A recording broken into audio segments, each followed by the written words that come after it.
నమస్కారం ఫ్రెండ్స్, మీ inter hall టికెట్లు ఇంకా రాలేదా? ఈసారి ఎగ్జామ్స్ ఫెబ్ 25 నుంచి మార్చ్ 18 వరకు జరగబోతున్నాయి. కానీ హాల్ టికెట్లు లేక చాలామంది టెన్షన్ పడుతున్నారు. ఎందుకనుకుంటున్నావ్? ఈ డిలేకి మెయిన్ రీజన్ ఏంటి?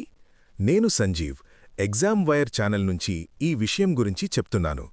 ఈ వీడియోలో క్లియర్గా ఎక్స్ప్లెయిన్ చేస్తాను, స్టెప్ బై స్టెప్. ముందు ఇంటర్ బోర్డ్ అంటే TGBIE హాల్ టికెట్లుని ఆల్రెడీ అఫీషియల్గా రిలీజ్ చేసింది. ఈ హాల్ టికెట్లు మీ కాలేజ్ లాగిన్లో అవైలబుల్ ఉన్నాయి. మీ ప్రిన్సిపల్ దగ్గర్నుంచి కలెక్ట్ చేసుకోవచ్చు. కానీ చాలామంది ప్రైవేట్ కాలేజ్ స్టూడెంట్స్కి డిలే అయింది. ఎందుకంటే కొన్ని కాలేజెస్లో స్టూడెంట్స్ ఎగ్జామ్ ఫీజ్ టైంకి పే చేయలేదు. దానితో మేనేజ్మెంట్ బోర్డు దగ్గర ధర్నాలు, ఆందోళనం చేసింది. ఫీజ్ పే చెయ్యని పర్మిషన్ కోరారు.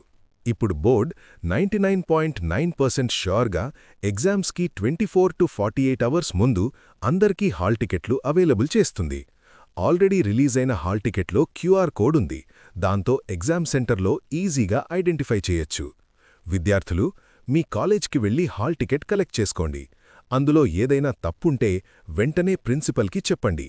హాల్ టికెట్ లేక ఎగ్జామ్ రాయలేం, అది మ్యాండేటరీ. ఈ ఇయర్ సుమారు 9.9 లాక్ మంది స్టూడెంట్స్ ఎగ్జామ్స్ రాస్తున్నారు. తాజా అప్డేట్స్ కోసం అఫీషియల్ వెబ్సైట్ tgbie.cgg.gov.in లేదా tgbieht.cgg.gov.in చూడండి, లేదా ఎగ్జామ్ వైర్లో కూడా చూడొచ్చు. ఎగ్జామ్స్కి రెడీగా ఉండండి. ఈ వీడియో నచ్చితే లైక్ చేయండి, షేర్ చేయండి. ఎగ్జామ్ వైర్ ఛానల్ని సబ్స్క్రైబ్ చేయండి. నేను సంజీవ్. నెక్స్ట్ వీడియోలో కలుద్దాం. Take care.